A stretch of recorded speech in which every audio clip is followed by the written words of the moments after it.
Happy cuan, salam sehat pada masa pandemi. Baik, pada kali ini saya akan melakukan video analisa fundamental ya terhadap terhadap saham-saham yang ada di IHSG ya. Semuanya saya screening dengan menggunakan data fundamental yang mereka miliki ya.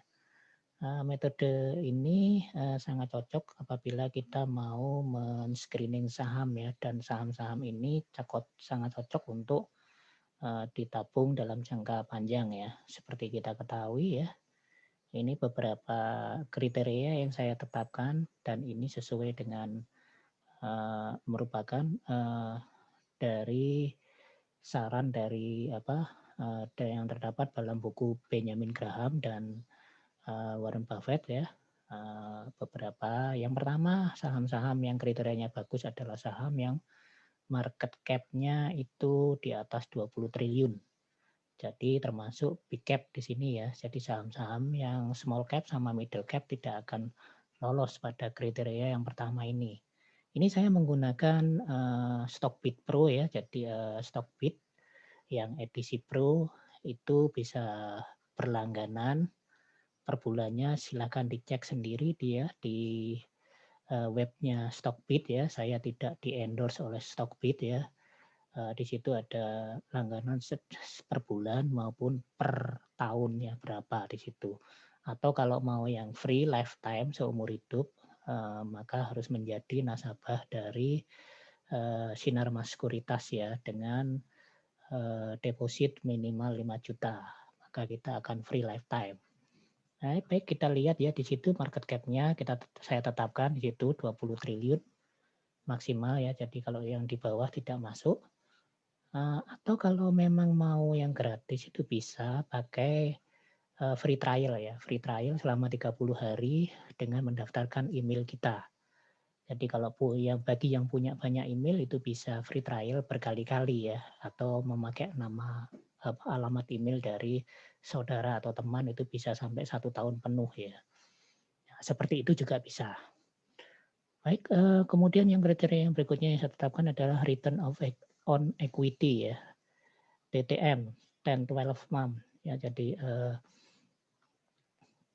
12 to month ya, maksud saya ya, 12 to month itu jadi selama 12 bulan berturut-turut selama 1 tahun. Saya tetapkan di situ lebih besar daripada 12,5% ya. Karena ini angka ini cukup realistis ya, sudah berada di atas suku bunga deposito, suku bunga obligasi, dan rata-rata pinjaman yang aman ya, dengan yield bond triple A. Jadi sudah bagus di situ. Saya tetapkan ini. Jadi kalau yang di bawah ini return of equity-nya tidak di bawah 12,5%, maka kita abaikan. Ya ibaratnya kalau kita mendirikan sebuah perusahaan, kemudian perusahaannya tersebut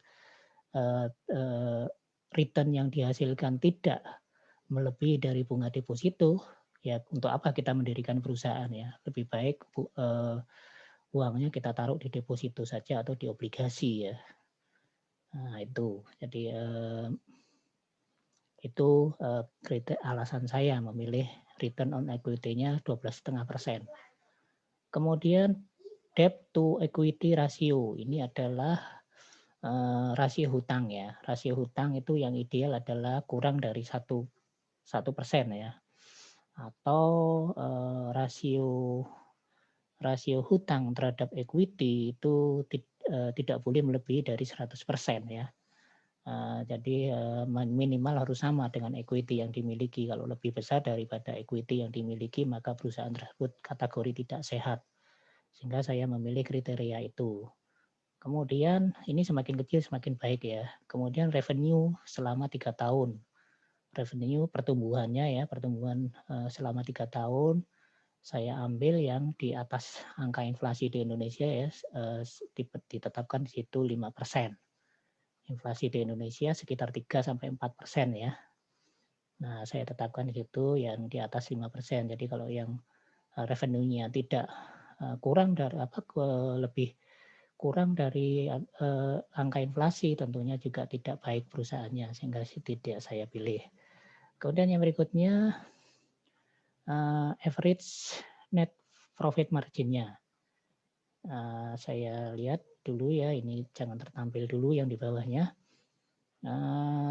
Bisa kita lihat di situ average net profit margin-nya selama 5 tahun adalah lebih dari 7% ya juga. Itu juga sama kita bandingkan dengan angka inflasi yang ada di Indonesia berapa, maka kita taruh di atasnya sedikit ya, dan di atas obligasi ya, dari return yang didapatkan oleh obligasi 7%. Kemudian dividen yang dibagikan selama tahunan secara rutin. Minimal adalah 10 tahun.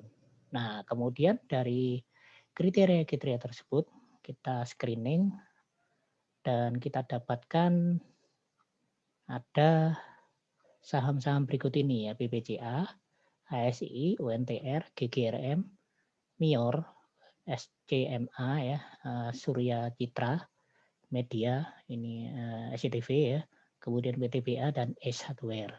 Sehingga kriteria saham-saham inilah yang layak untuk ditabung dalam jangka panjang. Coba kita perhatikan di situ ya.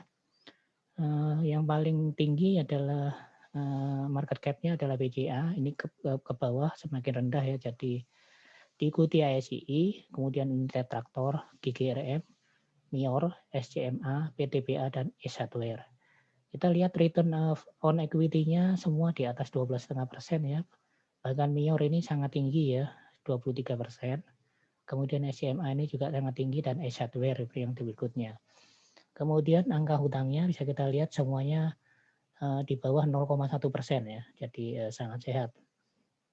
Bahkan SCMA itu tidak ada hutang sama sekali ya. Kemudian revenue-nya bisa kita lihat UNTR adalah sangat yang paling tinggi ya, 22,8% pertumbuhannya selama 3 tahun berturut-turut. Kemudian net profit margin-nya bisa kita lihat BBCA sangat tinggi sekali ya, dia menduduki angka yang tertinggi. Kemudian bisa kita lihat yang berikutnya adalah SCMA.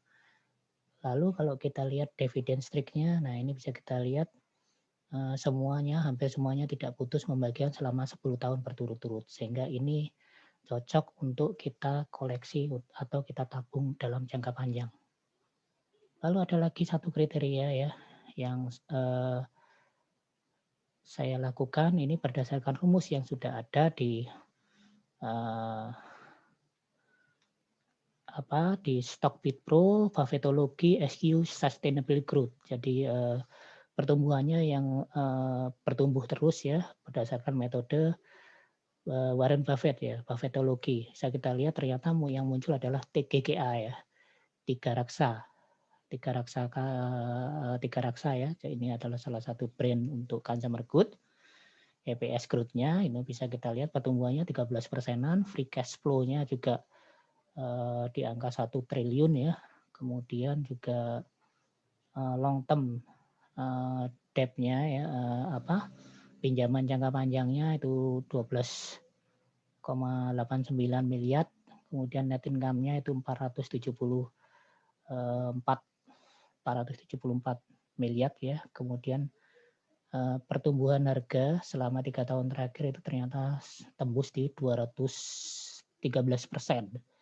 Earning yield-nya itu 6,46% dan average ROE-nya selama 5 tahun terakhir itu juga cukup tinggi, 24,44% dan average untuk ROC-nya itu sekitar 29%. Sehingga ini cocok di kriterianya, dan ini TGGA ini cuman kelemahannya adalah dia tidak terlalu liquid ya, jadi pasarnya masih sepi. Tapi ini sebagai pertimbangan juga. Baik, terima kasih, itu saja yang bisa saya sampaikan ya. Sekali lagi disclaimer mode on. Informasi yang saya berikan di sini sifatnya adalah edukasi, bisa dipakai juga bisa tidak ya, terserah Anda. Minimal Anda mendapatkan data ya, sehingga ketika masuk pasar tidak meraba-raba. Demikian yang bisa saya sampaikan. Jangan lupa klik like, subscribe, dan share video ini jika video ini merasa bermanfaat.